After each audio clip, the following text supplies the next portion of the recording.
Eto po, isang taon na pong, nasa dahig si PRRD at nakakalungkot man, yung matanda ay ginawa ng lahat para sa bayan natin tapos trinaydor pa siya nitong si Bongbong Marcos. Bagamat ganun man, ito kumakalat, eto yung mga sabi-sabi. Kaya nga tanong ko sa inyo, nadinig niyo na rin ba ito? Dahil, nakarating sa akin, eh, hindi po natin alam kung ito ay totoo pero malaki ang, tsansa, ha, di umano na makalaya na si PRRD.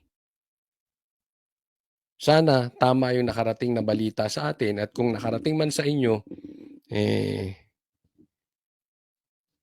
magpatuloy tayong, umasa at huwag tayong mawawala ng pag-asa sa pangyayaring ito. Isang taon na mula nang maganap ito sa loob ng isang eroplano sa NAIA. A warrant over it. So, you will just have to kill me. Kung hindi ako papayag, kung kakampi ka dyan sa mga puti. We're just going through the process. Si dating Pangulong Rodrigo Duterte na galing noon sa Hong Kong. Inaresto dahil sa kinakaharap na kasong crimes against humanity sa International Criminal Court. Sa kauna-unahang pagkakataon, humarap ang isang dating Pangulo ng Pilipinas sa ICC Pre-Trial Chamber noong March 14, 2025. Ang Rodrigo Roa Duterte. Isang taon matapos maaresto si Duterte, nagsama-sama ang mga taga-suporta niya sa isang misa sa Davao City at ipinagdasal ang ligtas na pagpapauwi sa dating Pangulo. It is unthinkable that a government, no matter the political differences with the administration, would send a citizen to a foreign jurisdiction to be detained and tried for crimes against humanity. Ako eto, sakto yung sinabi ni VP Sara. Alam nyo, hindi namin nasasabi 'to dahil kami maka-Duterte. Kung just in case may mangyari dito, mangyari ito kay Bongbong Marcos, itaga nyo sa bato. Tandaan nyo 'tong sasabihin ko rito. Hindi rin ako papayag. Sasabihin ko mali din yun. Bakit nyo diyaan iimbestigahan? Dito nangyari. Filipino citizen. Dapat Pilipino ang mag-iimbestiga. Pilipino court ang may jurisdiction. Yun po ang issue dito. Hindi issue dito kung Duterte yan o Bongbong Marcos. Kaya baka sasabihin nyo, bias ako. Hindi po ako bias. Kahit kanino po. Yan lang naman ang hinihingi. Kung may kailangan panagutan si PRRD, panagutan ni PRRD dito. Hindi doon. May punto po talaga. Sakto yung sinasabi ni BP Sara. Kaya po yung nangyari na yan ay lehitimong kidnapping yan. At ako, nagre-request ako sa iyo, BP Sara, panagutin mo ang mga taong involved dito. Kasi hindi po pwede na hindi matuturuan ng leksyon yan dahil magpapaulit-ulit po yan. Tuwing kalaban sa politika, ipadadala sa ibang bansa. Hindi na po iiral ang due process sa Pilipinas. Yan po ay nagmimistulang martial law. Hindi mo na pahaharapin sa korte. I-airport to airport mo lang. Parang nangyari kay Ninoy Aquino. Meron talagang trend itong Marcos patungkol sa airport. Si Ninoy Aquino pinatay sa airport. So from ibang bansa, dinala si Ninoy Aquino sa kabilang buhay. Ganyan din ang ginawa kay PRRD. Galing sa ibang bansa, tapos dinala diretso sa dahig from the Philippines. Para hindi ito maulit, BP Sara, request ng taong bayan. It's not because of your father, it's because we deserve it. Soberanya ng Pilipinas, panagutin mo lahat ng involved dito. Hindi lang yung mismong nagdala, kung hindi sino ang kasangkot dito. Na walang basehan at walang maayos na witnesses.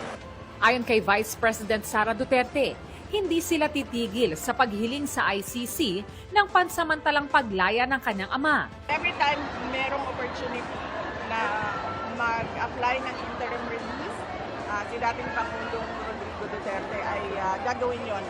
Inalala rin ni Davao City 1st District Representative Paulo Duterte ang pag-aresto sa ama. Paraan nila sa kanila, ito ang araw kung kailan kinuha si Duterte sa kanyang mga anak at apo at kung kailan ipinahiya umano ang dating Pangulo sa buong mundo. Ang iba pang taga-suporta ng dating Pangulo sa Korte Suprema sa Maynila nagtungo. Sigaw nila, desisyonan na ang habeas corpus petition ng mga anak ni Duterte na humihiling na utusan ng gobyerno na pauwiin ang kanilang ama. Hindi naman namin kinikilala yung ICC. Kami lahat, lalo na ako. Pilipinas to, dapat hindi nga dinala dun si dating Pangulong Rodrigo Roa Duterte. Inalala rin ni Senator Ako ito lang sa akin. Dapat talaga,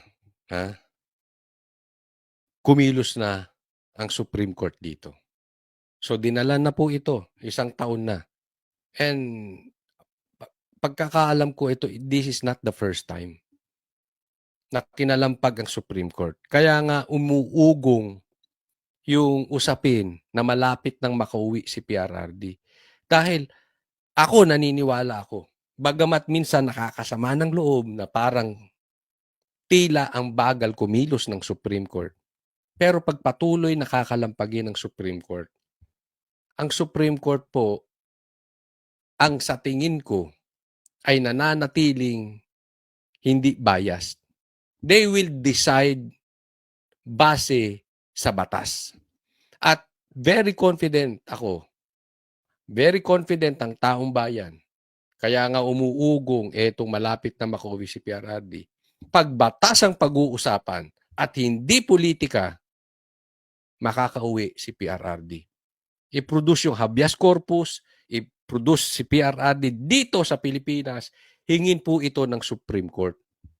Ngayon, kung papayag si Bongbong Marcos or hindi, saka na natin pag-usapan yun.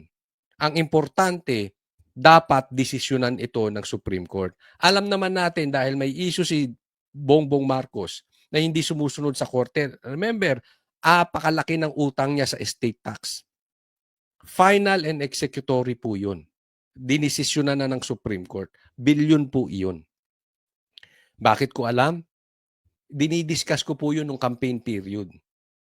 Hindi po yun desisyon ng mga Duterte. Desisyon po ng korte yun. Hindi bayad na estate tax. Ngayon, hindi na pa nag-uusapan. Muli po, kinakalampag ang Supreme Court. Mag-decide na kayo ng naaayon sa makatao at higit sa lahat sa batas. Walang pinapanigan. Hindi po namin hihilingin. Kung gusto ninyong panigan ang mga Aquino, okay lang, so be it. Ang sa atin lang, walang kulay, sundin ang batas. Sigurado, mapapauwi si PRRD. Bongo ang pag-aresto kay Duterte sa isang privileged speech sa Senado. Si Go ay isa sa mga inaakusahan sa ICC na co-perpetrator umano ni Duterte. We must ensure that what happened to former President Duterte should never happen again to anyone, no Filipino, regardless of position, influence, or political affiliation. Sakto. Tama yung sinasabi ni Bongo. Yan yung sinasabi natin. Na dapat panagutin ni BP Sara pag upo niya. Dahil kung hindi, magpapaulit-ulit yan. Once and for all, itigil na natin na namimigay ng kababayan nating kalaban sa politika sa ibang bansa. Tigilan na natin yung nananamantala dyan sa airport. Diyan na nagpupunta yung patayan sa airport eh. Diyan nagsisimula yung kidnapping sa airport.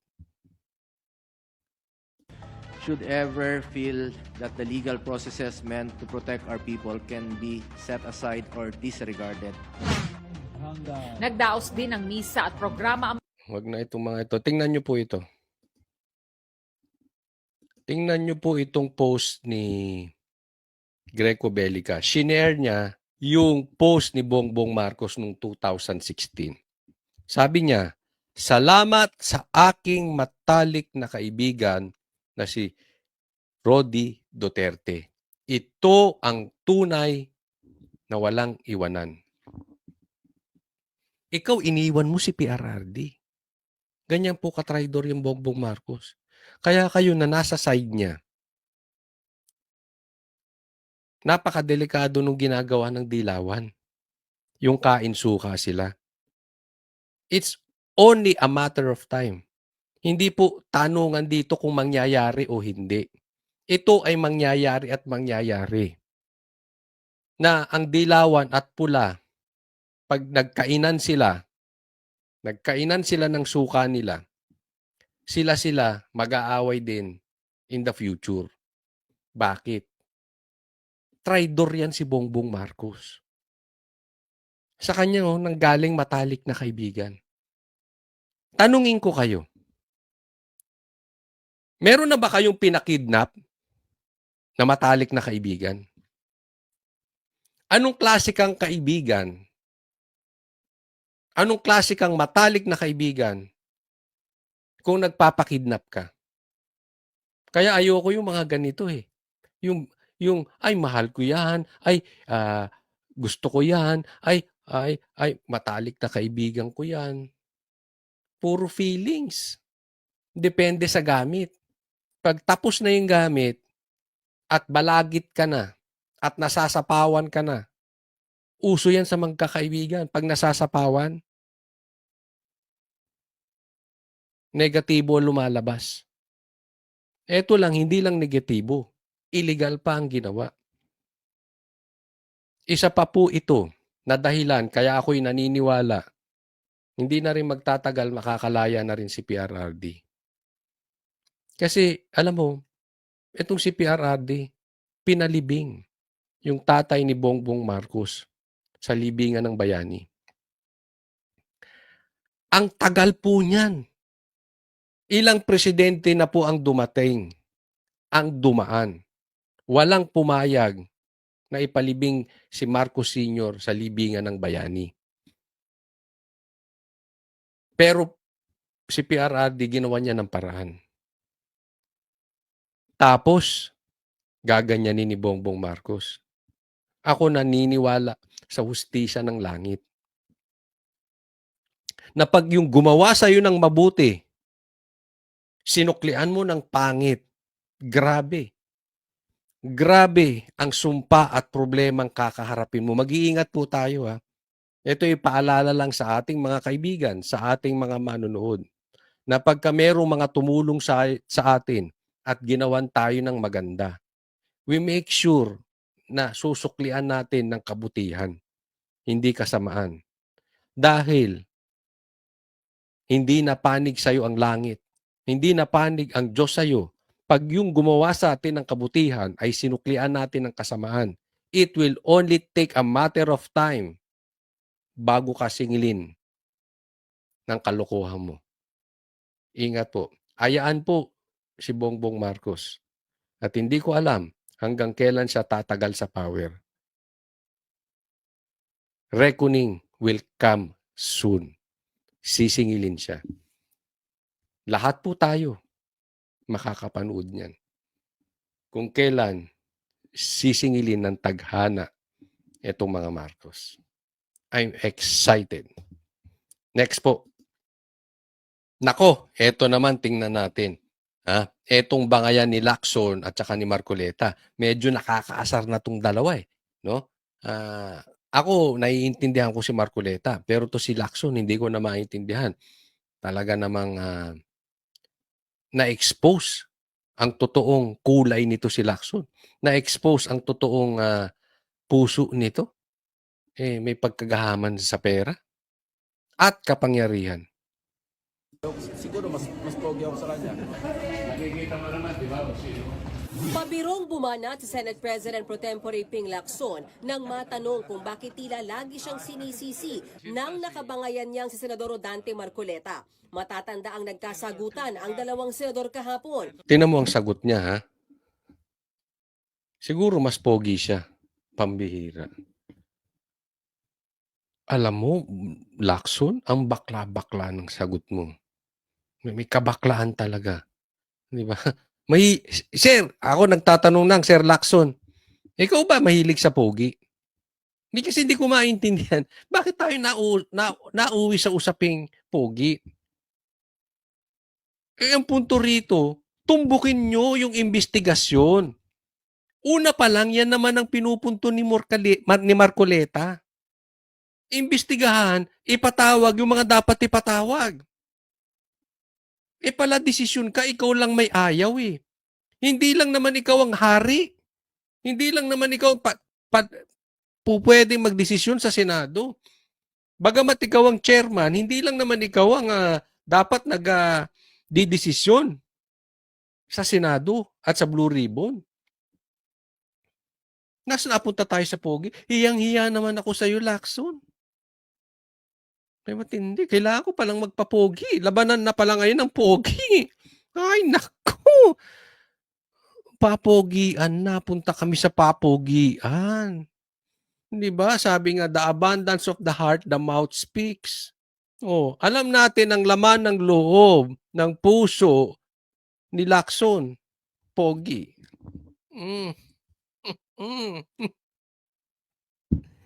Yan po ang Blue Ribbon, Chairman.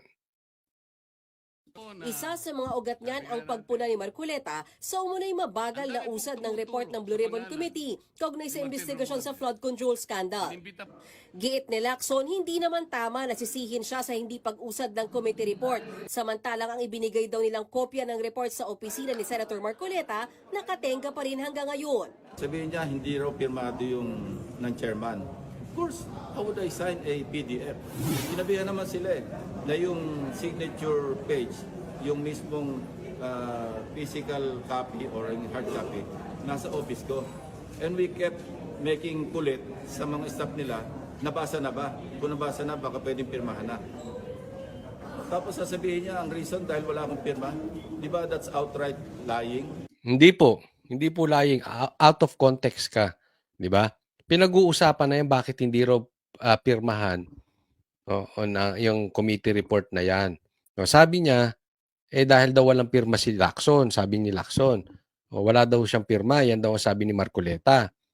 Hindi yan ang sinabi ni Marcoleta. Ang sinabi ni Marcoleta, tapusin muna natin. Bakit mo nga pipirmahan? Ang gulo-gulo nga nung report nyo. Bakit gusto nyo tapusin? Papatawag pa nga yun eh. Yan nga nire-request, patawag yung Marines. Yan po, maimbestigahan ng maayos yung ghost projects.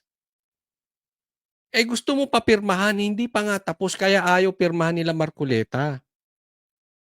Meron silang gustong patawag. Patawag yung Marines, patawag si Romualdez. Anong gusto mong gawin? Papogian. Pambihira naman. Tas gusto mong papirmahan. Base sa papogi? Sir, ako nagtatanong lang. Parang nagpapapogi ka kay Romualdez. Parang gusto mo rin mabigyan ng maleta. Hindi ba? Sige, kayong humusga. Sabi niya, wala pa raw sa Senado si Marcoleta, ayaw na niya sa korupsyon. Kayo, tanungin ko, kayong mga manonood, lagay niyo sa comment section. Sa tingin ninyo, sino ang nagpapapogi kay Romualdez? Si Lacson o si Marcoleta? Inihayag din ni Lacson na base sa research ng kanyang staff, tila ginagaya lang daw ni Marcoleta ang ilang pahayag ng Ministry of Foreign Affairs ng China pagdating sa issue ng West Philippine Sea. So what does that indicate or tell you? Di ba? So kung gano'n ang kanyang posisyon, pinaparot niya lang ba yung posisyon ng China? regarding the West Philippine Sea. Unsettling, to say the least, because this is national security that we're talking about. Ayon pa Alam kay mo, Lacson, saglit, sinubukan niya saglit. pang Alam mo, Lacson, hindi usapin yan ng China. Ang usapin dito, ghost projects. Kung ano-ano pinapasok mo eh. Pwede ba pag-usapan nyo kung saan napupunta yung maleta? Saan napupunta yung korupsyon? Huwag mong ipasok yung China, huwag mong ipasok yung Pogi. Focus muna tayo dito sa nakawan. magtimpi bago sagutin si Marcoleta. Yung last week privilege speech niya, I was at the lounge. I was listening and talagang pinigil ko yung sarili ko. Pero tumira pa rin siya ng Lunes. I was in my office monitoring. So right there and then, nag-decide ako. Sabi ko, enough is enough. Pinuyat niya ako nung gabi kasi nag-drop ako ng speech eh. Kasama yung staff ko. Umuwi nga kami alas 12 kaya mainit ang ulo ko eh. Ayon naman kay Marcoleta, hindi na raw dapat pagtuunan ng pansin ang kanilang away. Mas dapat daw ay masagot ang mga tanong sa flood control scandal. Huwag nating ilihis yung ano. Ang sinasabi ko, hitting me back. Walang issue yun. Ang ating linawin ay yung hinahanap ng taong bayan. Kung ang gagawin nila ay puro lang hit ng hit ng hit, okay lang sa akin. Pero wag natin kakalimutan ng taong bayan. O yan, maliwanag. Sige, kung gusto mo makipaglaban, Lacson, ng papugian, sige, Lacson, kung gusto mong banatan si Marcoleta, basta sa dulo, pag-usapan nyo yung maleta. Okay ba?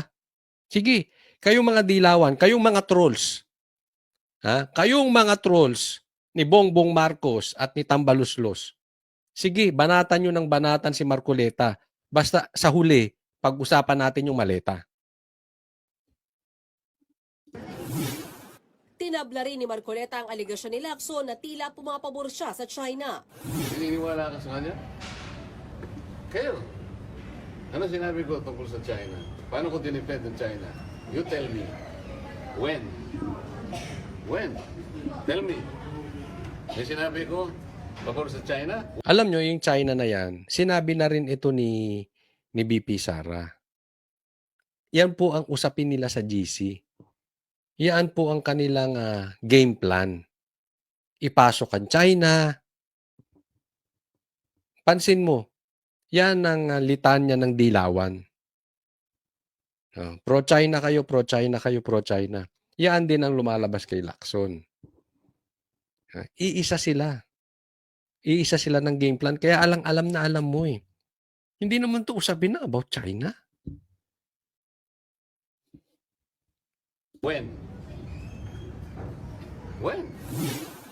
Ang tanong ngayon, ceasefire na ba ang dalawa?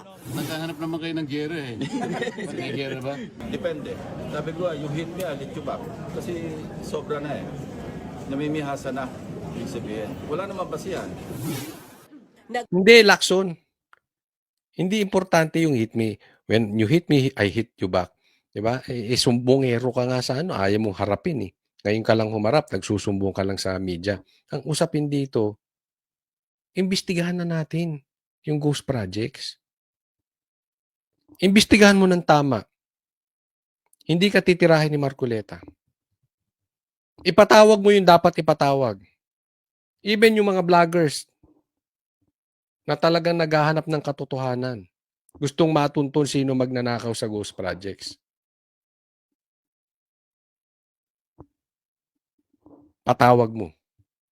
Hindi ka titirahin. Yun lang naman ang usapin dito eh. O next po. Nako, eto po. Nanganganib na po ang bansang Pilipinas. Eto na yung sinasabi ko eh. Naalala nyo, nung campaign period, anong sinabi? Tinanong si Bongbong Marcos kung papapasukin ng EDCA.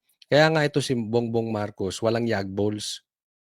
Yung mga pinagsasabi niya, hindi niya kayang panindigan. Sabi niya hindi papapasukin ng ICC pero pinapasok. Inamin ito ni Boying. Hindi papapasukin ng EDCA pero pinapasok. Eto na nagkahagera, madadamay pa tayo. O, nagdatingan na yung mga sundalo ng Amerika dito. Pag hindi nagustuhan ng Iran yan, na tayo ay pumapanig sa Amerika, para tayong fraternity. Bakit tayo panig ng panig doon sa hindi naman natin away? Bakit tayo papanig at sasama tayo sa away na hindi naman natin kayang ipagtanggol ang sarili natin? Bakit tayo makikipag-away na akala mo tutulungan ka ng Amerika? Pambihira. Ang laki na nangyari sa Pilipinas, may itinulong ba sila? Inabot na tayo ng sangkatutak na baha. Tumulong ba? Hindi. Anong sabi? Yang EDCA na yan, makakatulong yan pagka mayroong natural disaster. Tumulong ba? Hindi. Ilalagay lang tayo yan sa alanganin. Akala nyo ba yung mga politiko na yan na nagpapasok dyan sa EDCA, akala nyo ba si Bongbong Marcos? Aalis yan ng bansa. Sila ligtas. Tayo patay. Eto na. Dumating sa Cagayan de Oro. Nilabas to ng Daily Tribune. Servicemen began arriving Tuesday at Lumbia Air Base here, one of the 9 Philippine military facilities designated under the Enhanced Defense Cooperation Agreement or EDCA. Pwe! Pa-EDCA pa kayo. Military base lang yan, iniloloko nyo kami. For joint training with Philippine troops. Anong joint training? Pwe! Focus on humanitarian assistance. Anong humanitarian assistance? May assistance bang ginawa yung EDCA sa atin? Sige nga, baka hindi ako nakakabasa ng news. Baka hindi ako nakaka-research. Humanitarian assistance and disaster response. Binaha sa Cebu, nandun ba sila? Ilang lugar sa atin binaha? Anong disaster response ang sinasabi nyo? Diba? Tapos malalagay tayo sa alanganin. Bongbong, sumpa ka ng Pilipinas. Pag binomba tayo ng Iran, nang wala naman tayong kinalaman, dahil lang pumanig ka sa Amerika, pinapasok mo tong mga to. Nilagay mo na naman sa bingid ng kamatayan ang Pilipinas. Hindi ko alam kung mapapatawad ka pan talaga ng mga Pilipino. Dapat nga, ang inaasikaso mo kung paano kukuhanin itong mga kababayan natin.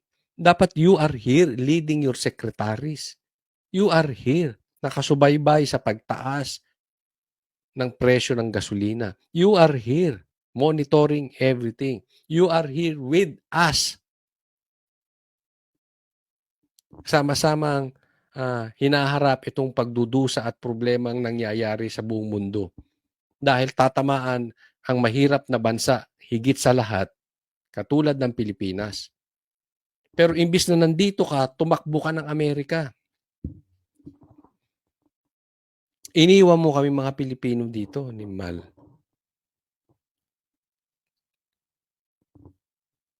Dapat nagtitipid. Diba? Anong ginawa mo? Alam mo naman pag bumiyahe ka ng Amerika, gastos yan sa gasolina. Gastos yan sa langis. Dala-dala mo pa kung sangkatutak na entourage mo. Sabi nga dapat ang kinakausap mo, yung mga secretaries, yung mga kababayan mo sa Pilipinas, nagpunta ka sa Amerika. Kung sino-sino kinakausap mo, sino-sinong inatenan mo ron. Na ikaw lang naman presidente pumunta ron. Kung hindi ba namang inutil ka kaliwat kanan.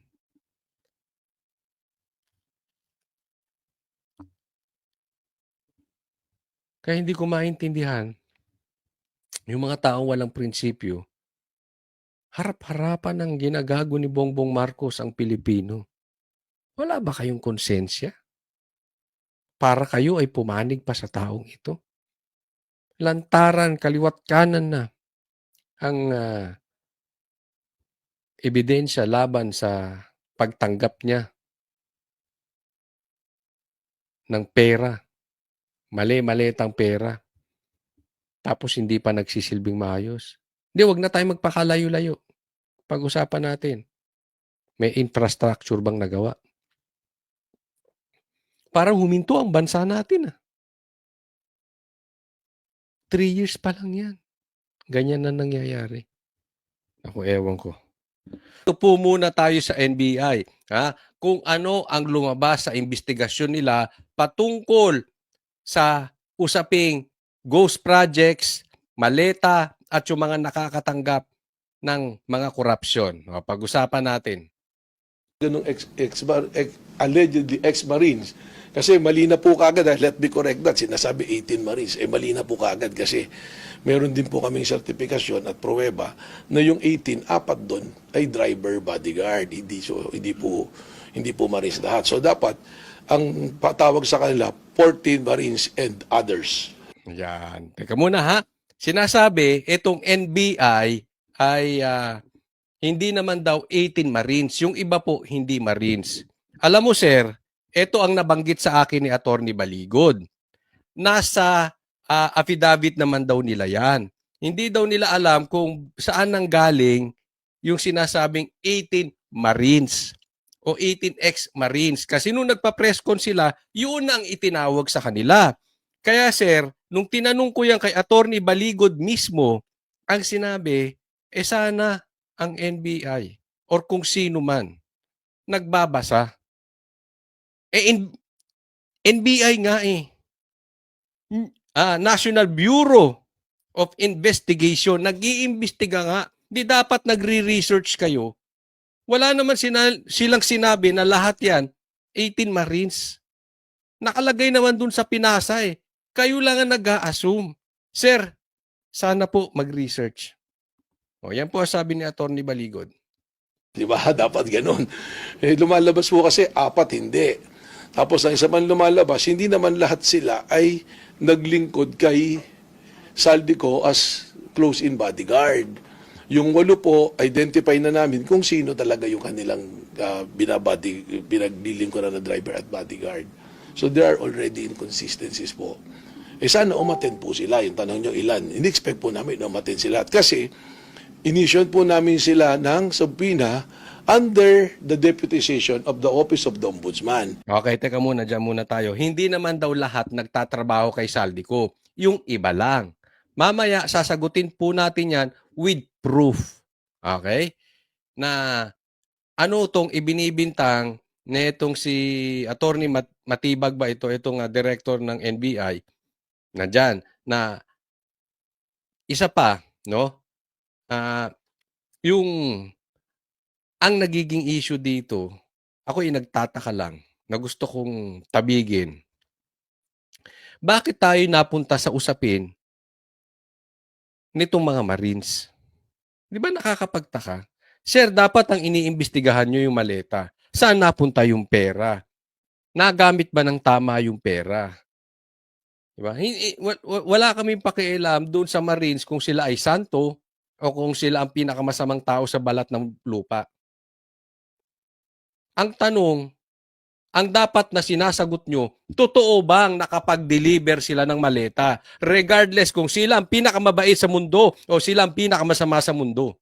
Yun dapat ang pinag-uusapan natin, sir. Huwag natin itababa ang antas ng investigasyon. Kasi po, hindi mawawala sa isipan ng taong bayan, baka tatawagin kayo. Sa katunayan, yan na nga ang tawag sa inyo. National Butas Investigation. Kasi nambubutas lang kayo. Di ba? Masisisi ba natin yung taong bayan kung ganyan ang itawag sa inyo? Ang nagiging issue nyo na yung Marines, hindi yung maleta. And the Office of the Ombudsman has the contempt power. So, Sir, yung 10, yung confirmed na naging tauhan ni Saldico? hindi ko pa rin po sigurado kung yung 10 lahat kay Saldico. Ang sigurado po ngayon, yung 8, hindi kay Saldico naglingkod. Yung 8, mamaya i-discuss natin yung 8 daw, hindi naglingkod kay Saldico. Although they are, inamin ni Atty. Baligod, 103 assigned na bodyguard kay Saldico. Meron pong retired general na nag-recruit sa kanila. Identified na rin po namin. Okay, napunta tayo dito kung sino nag-recruit.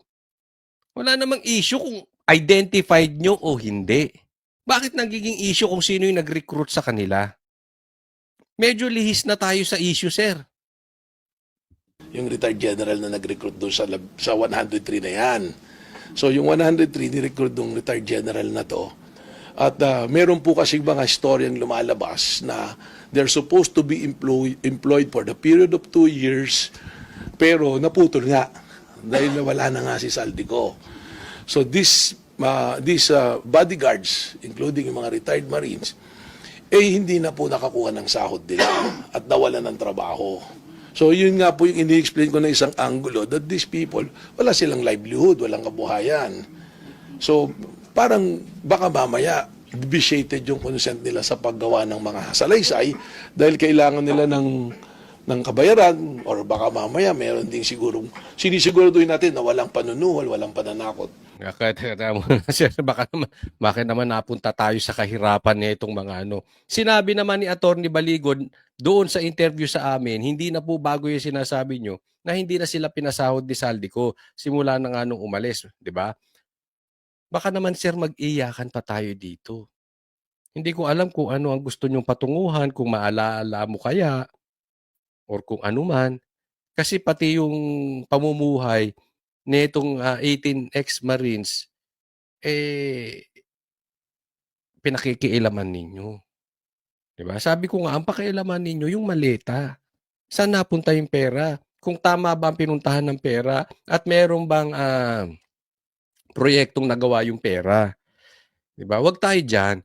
Kasi yung pinupunto nyo baka sinuhulan, kulang sa pera, na pressure, or kung ano man, kumapit sa patalim. Ganyan po kasi yung parang pinapalabas ninyo. Sir, eto may sasabihin ako sa inyo. Siguro kung hindi nyo to alam, siguro matry nyo mag-research. No? Pero, etong sasabihin ko, alam to ng maraming vloggers.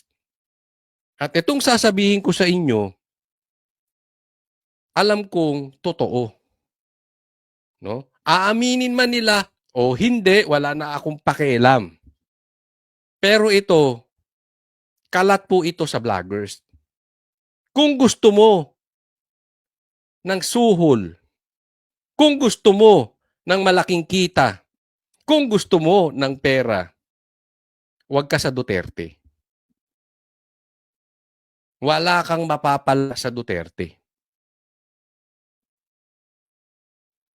Walang bigayan sa Duterte. Alam to sa Duterte camp, alam to sa Pulahan, alam to sa Dilawan. Kaya nga maraming mga ibang Duterte naglipatan kay Tambaluslos. Dating mga tahimik naman, pati nga yung hindi political vlogger natap nila yung mainstream ng mga vloggers na wala silang gawin kung hindi mag-away-away kung saan-saan, ipakita yung yaman. Namputa kay Tambaluslos. Bakit walang pera sa Duterte? Kung gusto mo magpalagay, doon ka pupunta. Saan? Doon sa may trolls. Sila yung nag-aalaga ng trolls. At yan ay pinatunayan ni Atty. Baligod. Meron silang building na kung saan naghahatid din ng pera doon sa mga trolls. Sa katunayan, may media pa nga. Sir, siguro hindi lingid sa inyo.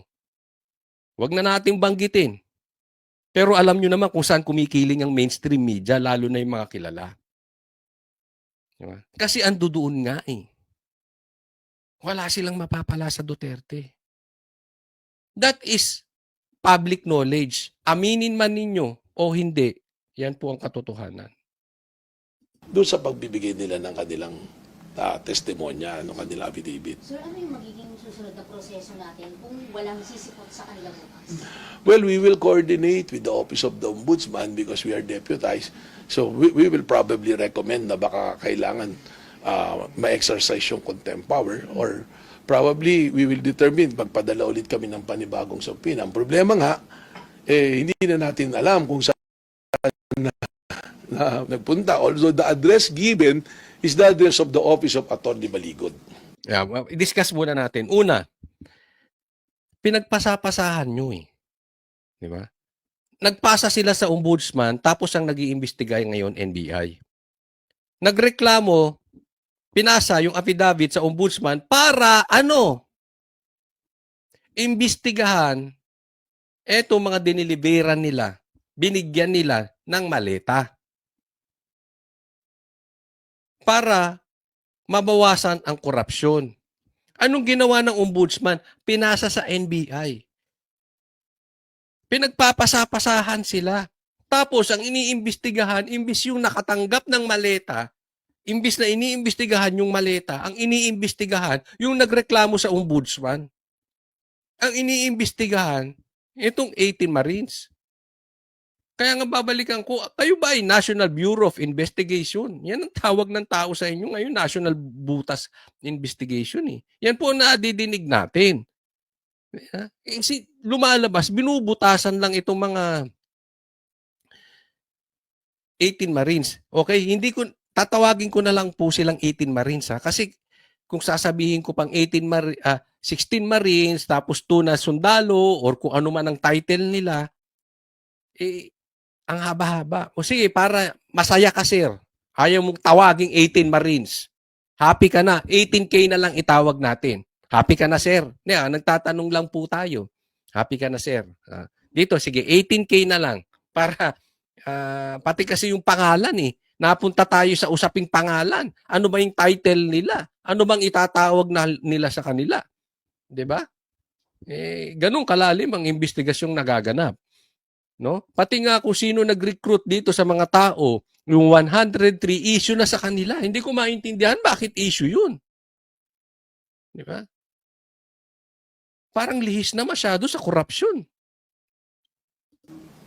Yun po yung sa subpoena si Atty. Baliw. Kasama po. Kasi siya po yung nagsalita. Pero ilan po sa kanila lahat binigyan nyo? Lahat-lahat? Bali, yung 18, tapos parang 25 po. Pero meron pa po kaming mga inisyuhan ng subpoena for Friday. Ang tanong, ang dami kang inisyuhan. 25, meron pang Thursday, meron pang Friday, meron pang kung ano-ano yan. Ang dami nyo inimbitahan. Inimbestigahan nyo ba si Bongbong Marcos? Inimbestigahan nyo ba si Tambaluslos? Yan yung itinuturo ng affidavit. Sa dami nyong gustong imbestigahan, yung kabilang panig, ni isa man lang na meron kayong gustong imbestigahan. Doon sa nabigyan ng maleta, sir, meron kayong gustong imbestigahan. Nagtatanong lang po tayo. Hindi tayo nagdidikta. Pero siguro, sir, karapatan naman nating magtanong. Meron kayong gustong... Baka mamaya ako pa imbestigahan nyo. Baka mamaya ako pa ipatawag ninyo. Wala akong natatanggap na kahit anong klaseng maleta. Kahit envelope. Hindi ako kontraktor. Pero sana, sir, patas lang. Kung gusto nyo imbestigahan yan, imbestigahan nyo rin yung kabilang panig. Diba? Ipakita naman natin sa taong bayan, tayo nagsisilbi. Kasi sir, parang nilagay kayo dyan, lumalabas na pang TV kayo Biglang tinanggal yung isa, pinalit kayo, tapos kayo ngayon maingay sa TV. Anong iisipin ng taong bayan? Di ba? Si 26. Defense Service, kasama po siya sa pinsan. Kasama po. Nakipag-ugnay na po sa inyo. Wala pa po, no official. So malalaman po natin bukas. Opo. So wala po talaga nagpaparamdam, sir, na parang Meron na nga si Attorney Pascual tsaka yung isa na nag-confirm na sa kanya naka-assign yung 8. Kaya po alam na namin na yung 8 Parang lagi nilang pinagmamalaki, inuulit. Alam na nila yung 8 na hindi nagsilbi kay Saldico. Parang tagumpay. Parang achievement. Ang galing ng kanilang pagkaka-research.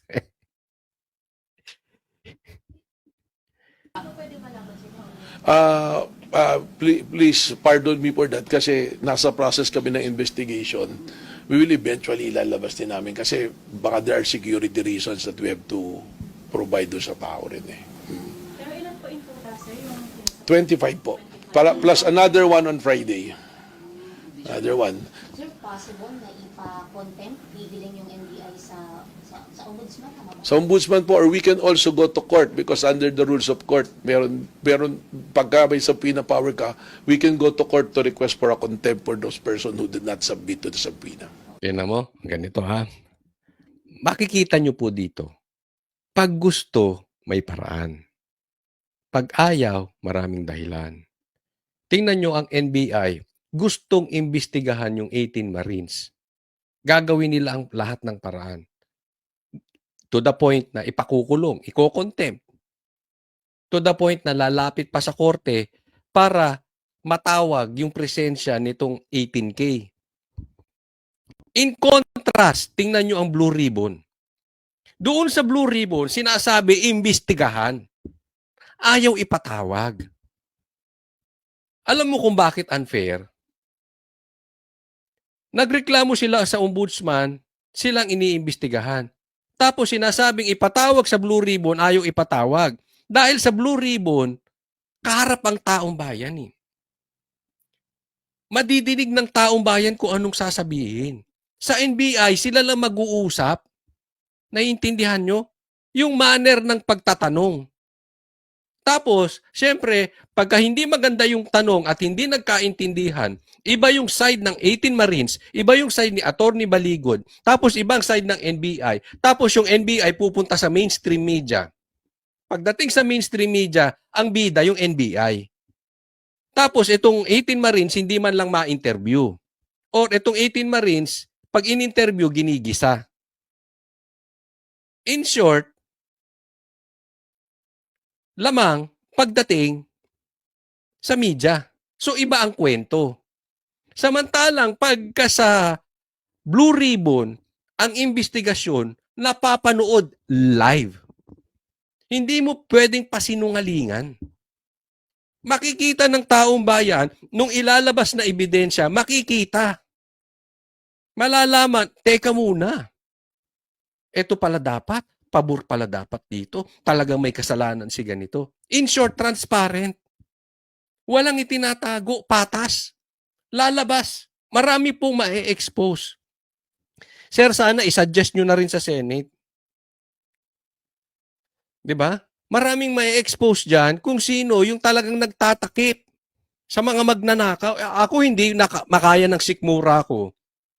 Kahit ikaw ay walang natanggap na maleta or envelope, tapos pagtatakpan mo, etong mga magnanakaw, tapos magtatago ka doon sa salitang trabaho kasi namin yan.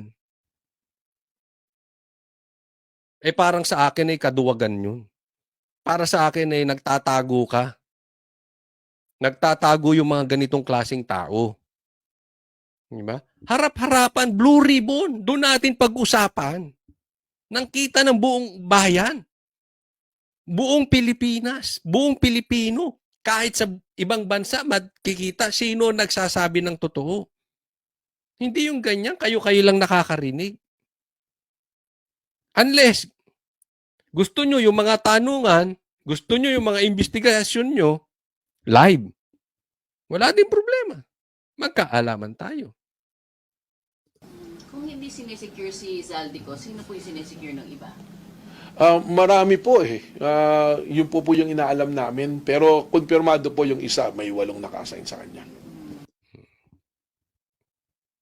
Again, pinipilit yung isa, may 8 naka-assign sa kanya. Kayo nang humustiga, bakit? Sir, so clarify, confirm na pupunta yung naka-assign na yun, yung personality na yun? Na-interview na po namin itong Biyernes, nag-voluntary. Upon receiving the subpoena nung Thursday, nag-voluntary na po na pumunta. Kasi sinabi, yun po yung tama. Kung meron kang subpoena at hindi ka naman natatakot, wala kang tinatago sa batas, mas maigi po na pumunta ka ng kusa. Yun. So, pinatawag, etong sinasabi nila, nagpunta na daw. So, yun daw ang dapat. Kung wala ka namang itinatago, dapat nagpunta. 'Di ba? Hindi nga ganun, sir. Kasi, hindi na namin alam kung ano pinag-usapan ninyo. Hindi naman sa pinagbibintangan namin kayo na nambubutas kayo o kampi kayo sa mga magnanakaw. Pero iba pa rin yung nakikita. Nagpunta sino nakarinig? Tanong mo nga dyan sa media kung may nakarinig. Ganyan-ganyan yung nangyari sa ICI di ba? Ano yung nangyari sa ICI? Inimbestigahan si Tambaluslos, executive session. Sila lang nakadinig. Inimbestigahan si Sandro, executive session. Sila lang din nakarinig. Sabi ipatawag sa Blue Ribbon, sa Senado, nang marinig ng buong taong bayan. Pambihira kayo. Diyan dapat imbestigahan, ayaw nyo. Dito, na kayo-kayo lang na hindi nyo dapat imbestigahan dahil ombudsman nga sila nagreklamo, nagagawa ng paraan. Yan nga po yung sinasabi natin. Although karapatan nyo yan, pero ang punto natin, pag gusto, may paraan, pag ayaw, ang daming dahilan. Nakikita nyo na, sir, kung bakit hindi pabor. Yan ang din na sinasabi ng taong bayan. Walang transparency dyan. Pag sa Senado yan, di pati yung pinatawag mo, pati yung sinasabi mo, may taong 8. Nadidinig ng taong bayan, magkakaalaman. Ang tanong, sir, ibabalik ko sa inyo yung sinabi ninyo. Although hindi mo sakop ang Senado, pero yan po ang naiisip ng taong bayan. Kung wala namang tinatago, bakit hindi ipabuksan sa Senado? Bakit hindi imbestigahan sa Blue Ribbon? Alam ko hindi mo masasagot yan, sir. Pero alam ko alam nyo kung bakit. 'Di ba? Kayo, sa mga taong manunood, alam nyo kung bakit? Kasi we have the professional agents to investigate them. Meron din po kaming technologies to test yung truthfulness ng sinasabi nila. If they be willing to submit themselves to a polygraph test, meron po kaming naka-ready din dyan sa forensics namin. So madali po kasi ang sa akin lang. Ang polygraph test, ang problema dyan, hindi tinatanggap sa korte. At yung polygraph test, of course, sino magsasabi niyan, kayo-kayo din lang. Ang gusto ng taong bayan, transparency. Ang isa pang problema, eto. Ikaw nagsasalita sa media. Yan ang conclusion mo. Paano yung 18 Marines? Diba? Unlike sa Senado, sa Blue Ribbon, makakasagot sila. Pakiusap ko lang nga po sa tao, sana wag husgahan na magkaroon na kaagad ng sites because ang commitment po ng NBI, we will do it very professional and very transparent. Kung may mga bagay po kaming hindi namin mabanggit pa sa inyo, because we are very careful na kailangan proteksyonan din namin po yung mga involved na tao po. Sir, eto masasabi ko. Hindi natin masisisi yung taong bayan kung bakit naghuhusga. Kung bakit nagtitake ng side. Kasi, ang iniimbestigahan nyo ngayon, hindi yung nabigyan ng maleta. Hindi kung saan napunta yung pera. Kung nagamit ba ng tama yung pera. Ang iniimbestigahan ninyo, yung nagsasabi sila nag-deliver ng pera. Ngayon, kung gusto nyong imbestigahan yung 18K, okay lang. Pero sana imbestigahan din nyo yung kabilang panig. Para makita ng taong bayan, fair din kayo. Tama po ba o tama-tama? Kasi kung puro 18K ang iimbestigahan natin, yung sa kabilang side, yung side nila defensor, nila attorney Baligod, tapos sasabihin nyo, wag mag-take na sides. Magagalit ang taong bayan sa sinasabi mong ganyan. Paano sila hindi magti-take ng sides? Masisisi ba natin sila, sir? Director, kailangan po ba yung 18 Marines ang pumunta isa-isa or pwede silang i-represent ni Atty. Baligod? Ano po, mas maganda sila po. Kailangan po na sila yung sinumpina. Bakit po? Sabi ko nga, kailangan i-test natin yung statement nila. Napakahirap nga po nito kasi yung isang pinagsamang sinumpang salaysay, 18 yung nagsasalaysay. So, dapat po siguro isa-isa. Kasi hindi naman pwedeng yung recollection ng isa, yun din yung recollection mo. Pag sinabi pong affidavit, sinumpang salaysay, that is your personal recollection of what you did. Kung ano yung nalalaman mo sa nangyayari. So dapat po, ikaw yung magsabi mismo, ano bang participation mo? Ako nagbitbit nito. Kasi binabasa natin yung salaysay, parang nangyayari tuloy, parang may mga hearsay na lumalabas. Ano po? So para hindi maging hearsay yun, it should be a personal account mo. Ano yung naalala mo, anong ginawa mo? Ako nagbuhat nito. Ako yung nag-drive nito na ganito. Okay, itong issue nila dito. Ang gusto nila, yung 18 Marines, imbestigahan isa-isa at mag-submit ng isa-isang affidavit. Okay?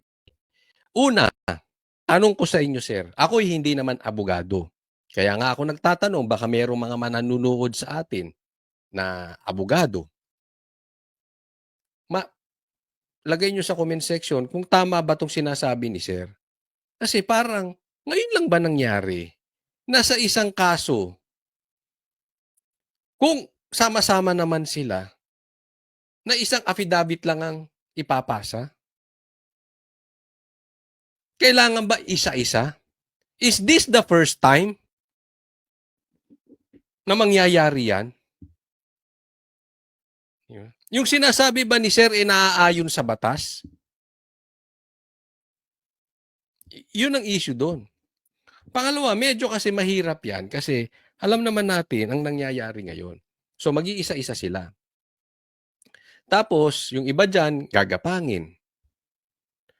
Tapos, isa-isa na affidavit. So, kunwari si Marine A, halimbawa lang, wag naman sana, napatay. Tapos kung ano-anong sasabihin patungkol sa kanya. Tapos babaligtarin yung affidavit.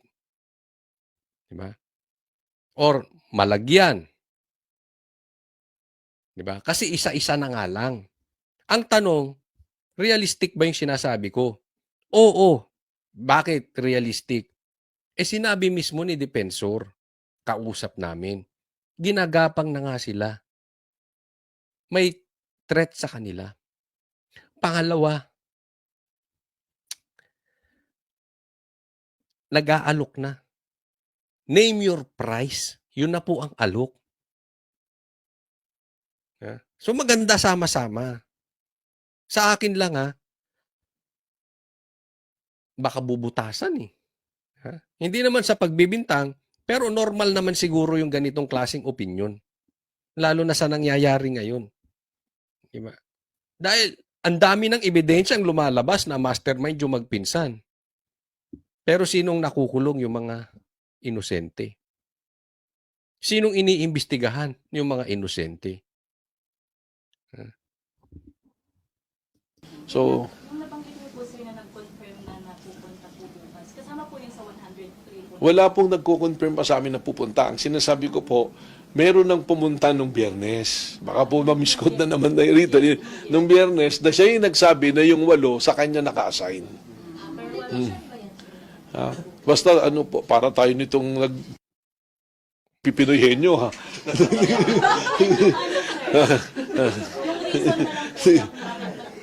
Yung reason po niya, because with subpoena yung person po, inupina po namin siya because based on our initial investigations, lumalabas po yung pangalan niya.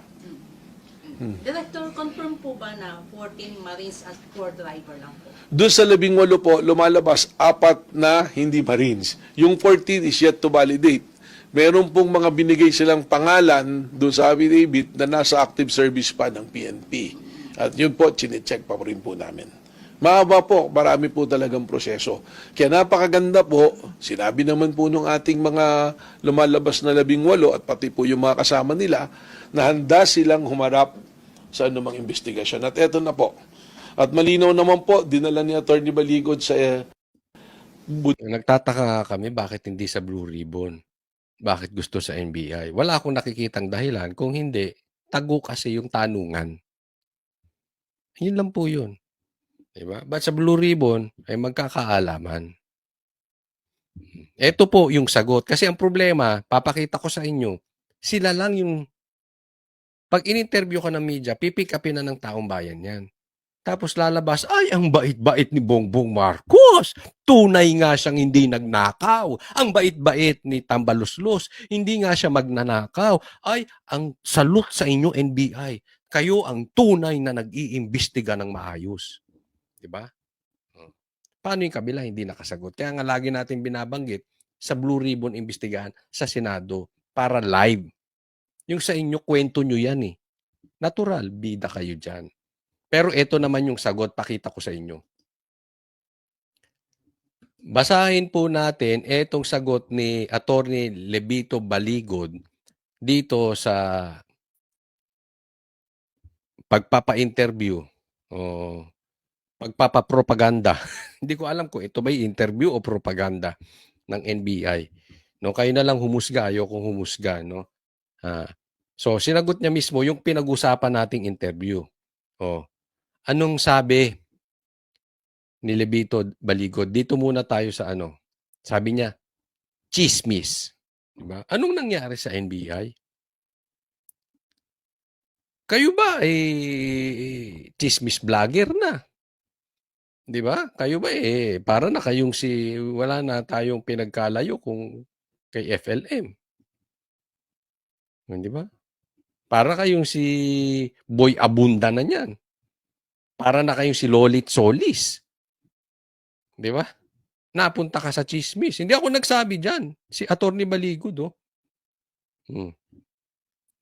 Sabi niya kasi, NBI Director Matibag, sinabing tukoy na nila ang retired general na miyembro ng PMA Class 19 na nag-recruit sa 103 para sumama sa pagbibigay. Anong sabi? Di ba nabanggit niya yan?